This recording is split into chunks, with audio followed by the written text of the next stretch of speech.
అంటే ఎలక్షన్ ఇంకొక సంవత్సరం ఉందనగా అన్ని 6 గ్యారంటీలను అమలు చేస్తే మళ్ళీ ప్రజలు కాంగ్రెస్‌కి ఓటేస్తారంటారా? సార్ ఒకటే, ఇది తెలంగాణ చైతన్యవంతమైన సమాజం. ఇక్కడేంటంటే తాత్కాలిక ఉపశమనాలకి ఈల్డ్ అయితే ఈరోజు ఇంత ఉద్యమం, ఇంత రాష్ట్రం ఏర్పడడం అన్నది జరగకపోయింది. మీకు దానికి కేసీఆర్ గారు బీఆర్ఎస్ పార్టీ ఎగ్జాంపుల్. తృణప్రాయంగా వాళ్ళ పదవీచ్యుతులయ్యి నిలబడేవారు. కానీ తెలంగాణ సమాజంలో ప్రతిసారి ఎంతమంది రాజీనామా చేశారో అంతకన్నా తక్కువ మందే గెలిచేవారు. కానీ ఏ రోజు కూడా పోరాట పటిమను వదలలేదు. గెలుపోవటములు కాదు శాసించేవి. అలాగే వీళ్ళు ఇచ్చే లంచాలు, వీళ్ళు ఇచ్చే ఫ్రీ బీస్తోనూ వాళ్ళు ఏదో సర్వైవ్ అయిపోయి నెక్స్ట్ ఎలక్షన్స్కి లీడ్ చేసుకుంటారన్న భ్రమల్లో ఎవరు ఉండకండి. ఇప్పుడు 10 సంవత్సరాలు సరే, 10 సంవత్సరాల పరిపాలన చూసిన తర్వాత 5 సంవత్సరాల పరిపాలనలో ఈ బంజారీల జూబ్లీస్లో కరెంట్ పోవడం అన్నది చూసారు ఎప్పుడైనా? మీరేమీ అతీతం కాదు కదా. సో ఇక్కడ అందరికీ అదే వాచిపోతున్నప్పుడు వాచిపోయినప్పుడు ఏడు చేస్తారు? ఓపుకి బొలుపుకి తేడా తెలుసు కదా. అది తెలిసిన ప్రజలే తెలంగాణ ప్రజలు. చేత వాళ్ళు ఏం ఆలోచించరు. సరైన టైంకి కర్రు కాల్చి వాత పెడతారు. అంతకన్నా ఇంకేట్లేదు. ఇప్పుడు 10 సంవత్సరాలు కొట్లాడి తెలంగాణ తెచ్చి 10 సంవత్సరాల అధికారంలో ఉన్న బీఆర్ఎస్ పార్టీ ఓడిపోయిన పరిస్థితి ఉంది. ఎందుకు ఓడిపోయింది అనుకుంటున్నారు? క్యాండిడేట్లు సగం మంది పారాచుట్గా వెళ్ళారు. కాంగ్రెస్, తెలుగుదేశం నుంచి దాపరించిన నెత్తికి దాపరించిన వాళ్ళు వాళ్ళతో ఏం కాలేదని నియోజకవర్గం ఫ్రస్ట్రేట్ అయ్యింది. కానీ అక్కడ నియోజకవర్గంలో ఉన్నవాడు ఎవడు కేసీఆర్ గారి మీద ఫ్రస్ట్రేట్ అవ్వలేదు. క్యాండిడేట్ లోపం. ఆ క్యాండిడేట్ని మళ్ళీ ఇటు తిప్పి మళ్ళీ ఆల్కే ఇవ్వడం వల్ల వచ్చిన ఉపద్రవం. ఆయన కనుక పట్టమని 30 మందినో 40 మందినో మార్చుంటే అసలు గెలుపు తథ్యం. ఇప్పుడు వెస్ట్ బెంగాల్ చూడండి, 70 మందిని తీసేసింది ఆవిడ. భయపడట్లే, ఎలక్షన్కి వెళ్తుంది అంతే. అలాంటి డెసిషన్ కనుక జరుగుంటే 2 రాష్ట్రాల్లో, అక్కడ వైఎస్ఆర్సీపీ కానీ ఇక్కడ బీఆర్ఎస్ కానీ, ఇటు would have been something else. అక్కడైతే ఇంకా ఘోరం. ఇటు నుంచి అటు, అటు నుంచి ఇటు మూకుళ్ళలోంచి తీసి గిన్నెలు వేసినట్టు, గిన్నెలను తీసి బాణలు వేసినట్టు చేశారు. సో దాని పర్యవసానం ప్రజలుగా నాయకుడి మీద ఇసుకెత్తిపోయినప్పుడు ఏమవుతుంది? వీడు ఎక్కడే స్క్రాప్ రా, ఆడూరులోనే స్క్రాప్ అన్నట్టు వేరే వాడిని ఎత్తి పెడితే ఆడిట్ చేస్తాడు. లోకేష్కే తెలిసిపోయింది ఆ విషయం. అయితే సార్, ఇప్పుడు రీసెంట్గా వెలుగుమట్లో ఘటన జరిగింది. ఘటనకు సంబంధించి ఇల్లులు కూల్చేసిండ్రు, మళ్ళీ వాళ్ళకి ఇల్లులు ఇస్తున్నాం అని చెప్పేసి వీళ్ళు మాట్లాడుతూ ఉన్నారు. ఎక్కడ చూసినా పొంగులేటి పేరు బాగా వినపడుతుంది. పొంగులేటి కొడుకు పేరు బాగా వినపడుతుంది. వీళ్ళు ల్యాండ్ స్కామ్ కోసం అధికారంలోకి పార్టీ మారింది అనుకోవాలా, లేకపోతే అసలు ఏంటి సార్ మీ విశ్లేషణ ఏంటి దాని మీద? చూడండి సార్, పైవాడు అమాయకుడైతే, పైవాడు వాడే అయితే వీళ్ళ పనితీరు ఇలాగే ఉంటుంది.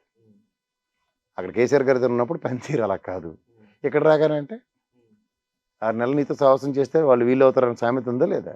ఇక్కడ ఏం జరుగుతుందో దానికి అనుగుణంగా తన్ను తాను మలుచుకొని పొంగులేటి గారికి చూడండి. అంతకన్నా ఇంకేంటి కనబట్టలేదు. ఇప్పుడు ఫస్ట్ థింగ్ సార్, ముఖ్యమంత్రి గారు ఆదేశాలు లేకుండా ఒక రెవెన్యూ మంత్రికి చెలరేగిపోతాడంటే నేను నమ్మను.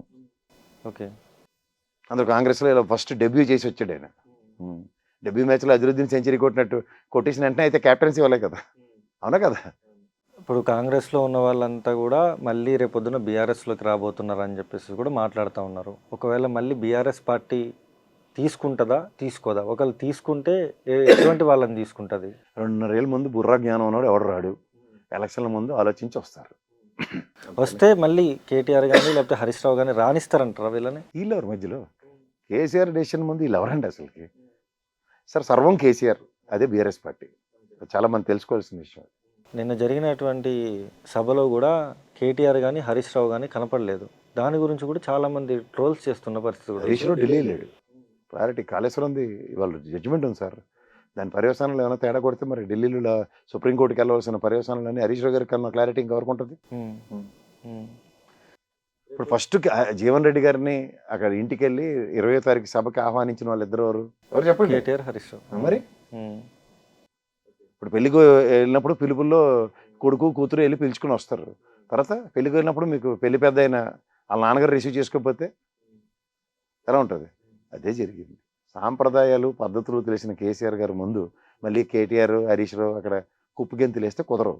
అని చేత ఆయన ఏం చెప్తాడో ఆ టాస్క్ని ఎవడైనా ఫుల్ఫిల్ చేయవలసింది. అక్కడ నిన్న సభలో హైలైట్ అవ్వాల్సింది జీవన్ రెడ్డి గారు, కేసీఆర్ గారు తప్ప ఇంకెవరు కాదు. మళ్ళీ హరీష్ రావు గారి స్పీచు, కేటీఆర్ గారి స్పీచు ఇవన్నీ ఎవడు ఎక్స్పెక్ట్ చేయడు, అవసరం లేదు కూడా. నిన్న సీఎం రేవంత్ రెడ్డి కూడా బాగా ఆవేశంతో మాట్లాడుతున్నారు. ఫ్రస్ట్రేషన్ అంటారండి, అది ఆవేశం కాదు. ఎందుకు సార్ ఫ్రస్ట్రేషన్ ఎందుకు? కొన్ని ఆయనకి పై నుంచి కొన్ని ఉంటాయి. ఈ మధ్యలో బీజేపీ తెలుగుదేశం ఆటలోటి 3-4 గేమ్లు ఒకేసారి ఆడమంటే ఎవరితో వద్దు? ఓకే, ఏదో గేమ్ ఆడతాడు ఎవడైనా, అయితే 2 గేమ్లు ఒకేసారి ఆడతాడు. ఆయనకు ఒక 4-5 గేమ్లు ఒకేసారి ఇచ్చేసి ఆడేయమంటే ఎక్కడ వద్దు? ఈ మధ్యలో గుళ్ళాట ఒకటి ఇచ్చారు. అంటే గుడికెళ్ళు అక్కడ మొక్కు ఇక్కడ మొక్కు రేపు పొద్దున ఏమైనా అయితే బీజేపీలో సేద తీరాలంటే గుళ్ళు గోపురాల ఆవశ్యకత కావాలని ఇలాంటి మల్టీ టాస్కింగ్ అంతా ఆయనతో అవుతుందా? మరి రేవంత్ రెడ్డి బీజేపీలోకి వెళ్ళబోతున్నాడు అని చెప్పేసి కూడా గాసిప్స్ వస్తున్నాయి ఇక్కడ కదా. ఎత్తేస్తాను, ఇక్కడ ఎత్తేసేదాకా ఇక్కడ తిరగలేదు, ఇక్కడ ఎత్తేస్తే నెక్స్ట్ అక్కడే. ఉమ్. అంటే ఇక్కడ ఎత్తేస్తారంటారా? డౌటా? ఎందుకంటారు?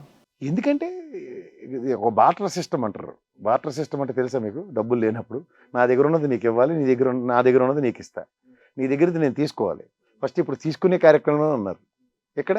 మొన్న జూబ్లీ హిల్స్లో కూడా ఎవరైతే బీజేపీ పార్టీ క్యాండిడేట్ను కూడా డమ్మీ క్యాండిడేట్ని పెట్టాను, ప్రచారం కూడా చేయలేదు, అంత రేవంత్ రెడ్డి ఎత్తుగడే అని చెప్పేసి కూడా కిషన్ రెడ్డి మాట్లాడతారు. బుర్ర తక్కుతాను అది.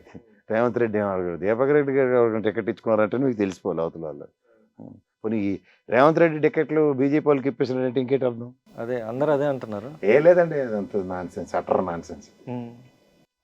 చచ్చే బీజేపీ వాడు ఒకసారి భరించడం చాలా కష్టం, బ్రహ్మాండంగా. చచ్చే ఓసారి రెండవ వచ్చాకంటే ఇంక మీరు 2 సార్లు భరించారు, 2 ఎందులు ఇచ్చి. బీఆర్ఎస్ పార్టీ అధికారంలోకి వస్తుందని చెప్పేసి అందరూ అంటూ ఉన్నారు. సీఎం రేవంత్ రెడ్డి ఏమో మళ్ళీ 10 సంవత్సరాలు నేనే ముఖ్యమంత్రిగా ఉంటా, రాసి పెట్టుకో కేసీఆర్ అని చెప్పేసి బహిరంగ సభలో ఏం గట్టిగా మీద రాసుకోవాలో మాట్లాడి చెప్పానండి. చెప్తాను. ఓ స్త్రీ రేపు రాని గోడ మీద రాయమంటే రాస్తాం. సరే రమ్మనండి సార్, ఏముంది ప్రజాస్వామ్యం ఇది, నా చేతిలో మీ చేతిలో ఏముంటుంది? నిజమే రేవంత్ రెడ్డి గారికి మళ్ళీ పట్టం కట్టిన అనుకోండి, ఆయన ఉంటారు, లేనప్పుడు మనవాడి చేస్తాం. మళ్ళీ బీఆర్ఎస్ పార్టీ అధికారంలోకి వస్తుందంటారా? నేనేమైనా చిలక జోస్యాలు చెప్పేవాళ్ళు కనబడుతున్నాను. ఇంకా చాలా టైం ఉంది సార్, 2.5 సంవత్సరాలు. 2.5 సంవత్సరాల్లో కాంగ్రెస్ పార్టీ అంటే చిన్న విషయం కాదు.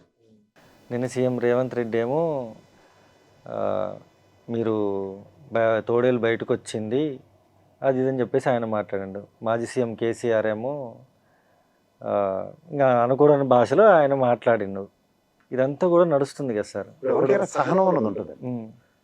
కేసీఆర్ గారు గత 2.5 సంవత్సరాలు బట్టి రేవంత్ రెడ్డి గారు పేరు ఎత్తిన ఉదంతం లేదు. కౌంట్ చెక్ చేసుకోండి. ఈయన ఒక్కడే ఫ్రస్ట్రేట్ అయి మాడుతున్నాడు కంటిన్యూస్గా. మరి అలాంటి పబ్లిక్ డొమైన్లోకి వచ్చినప్పుడు చలోక్తులు కింగ్ ఎవడంటే కేసీఆర్.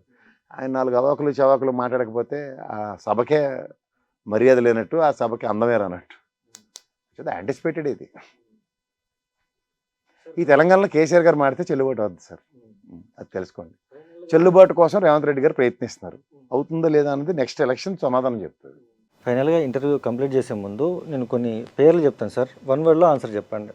సీఎం రేవంత్ రెడ్డి అంటే ఆల్ ఆర్డ్స్ ఒకసారి ఫేవర్ చేస్తే దానికి బెస్ట్ ఎగ్జాంపుల్ రేవంత్ రెడ్డి గారు. దాని పొలిటికల్ కెరియర్లో మొత్తం సినారీలో ఆయన ఆర్డ్స్నే ఎదుర్కొంటూ సక్సెస్ చూసిన వ్యక్తి అతను. మాజీ CM KCR I man of success. I man of success అంటే అన్ని కష్టాల్లోంచి సక్సెస్ ఎత్తుక్కుంటాడు ఆయన. కేటీఆర్ తండ్రికి తగ్గ కొత్త అన్నయ్యుడు. జీవన్ రెడ్డి జీవన్ రెడ్డి గారు అయితే నమ్మకానికి మారిపోయారు. హరీష్ రావు చాణక్యుడు. పొన్నం ప్రభాకర్ తెలంగాణ యోధుడు, పోరాట యోధుడు. మొన్నటితో నాకు ఆయన మీద గౌరవం పెరిగింది.